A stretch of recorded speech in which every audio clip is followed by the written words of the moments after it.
Welcome back to the Midweek Update.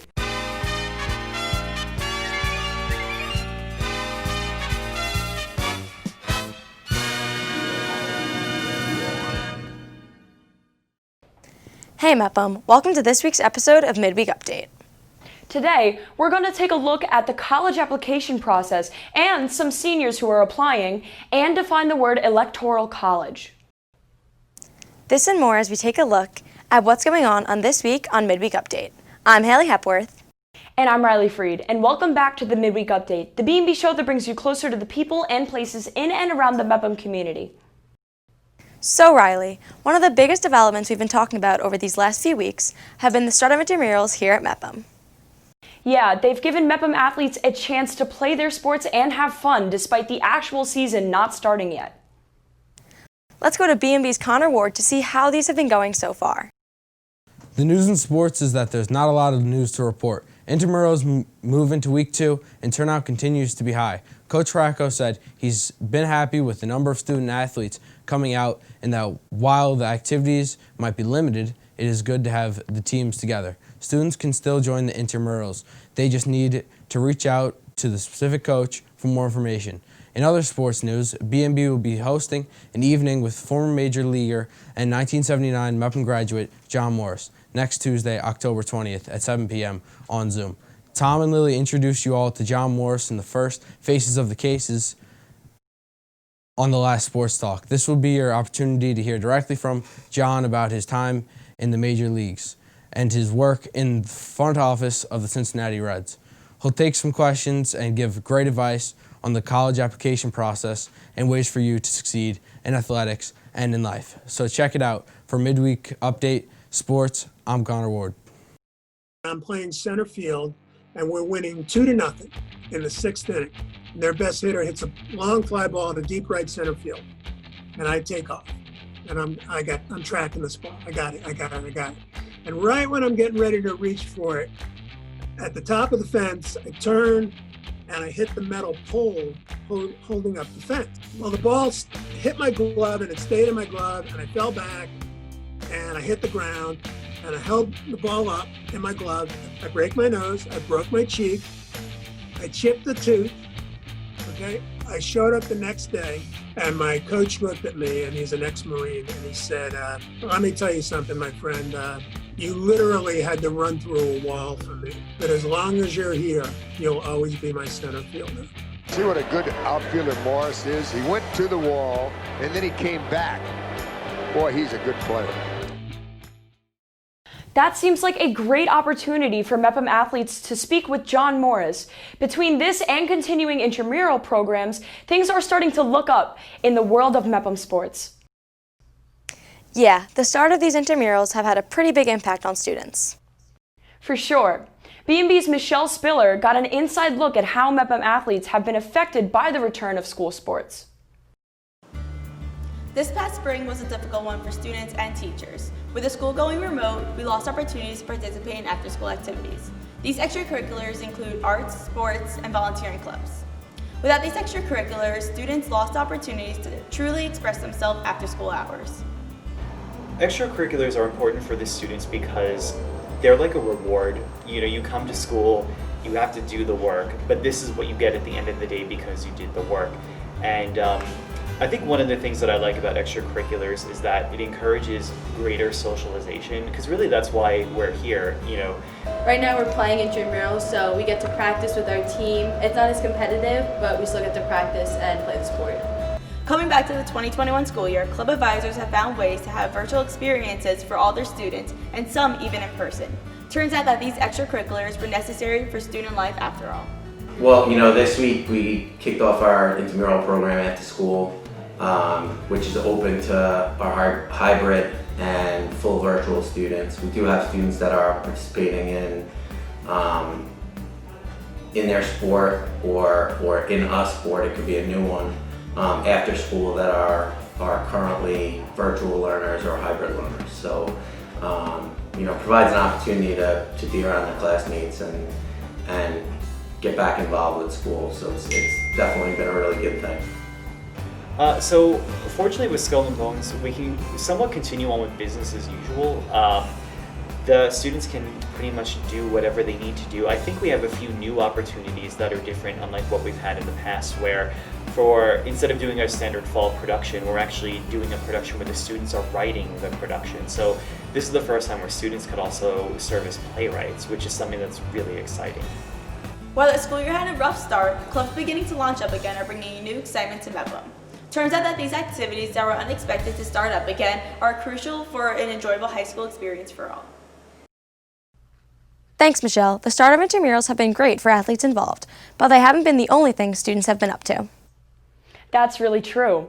Seniors have been working hard to apply to colleges.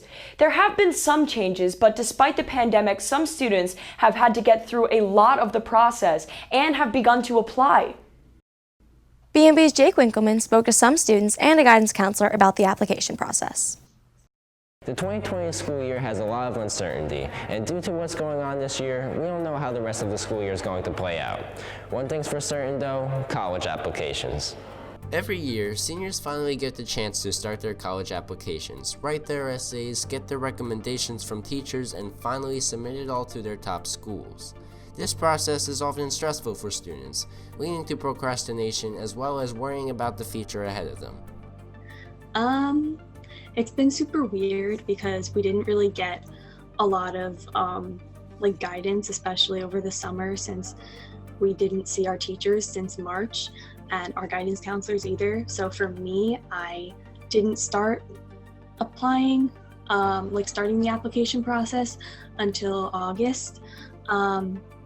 So now trying to figure everything out on my own has been a little bit weird, but I think that I've gotten through it. And yeah, I mean, it's going to be stressful, but just taking it one step at a time and making sure I get each step done. It's been going pretty well. I think I'm doing things on time. Most students don't look forward to getting everything ready for their college applications. However, this year they're eagerly waiting to hear back from different schools. I'm more looking forward to actually getting in, but because the application process is a little bit long and winding. But I feel like once this is all over, it's going to be worth it. If you plan on applying to colleges by January to February, you still have a lot of time to plan everything out. There are many people you can contact for help and a lot of tips and tricks you can do to make your application experience go more smoothly. Okay, so in my experience, not only as a school counselor, but just as a human being, when I'm worried about something and I'm avoiding it, the minute I actually take action and do something about it, that will often allow that anxiety to be somewhat relieved or completely relieved. Having a timeline and having a general timeline and then having your specific timeline when you want to have things done and sticking to it is always the best way to have this process go as smooth as it possibly can. Applying to colleges can be long and difficult, especially with everything going on in today's world. You still have time to start, but I wouldn't lay into the last minute. From BMB, I'm Jake Winkleman.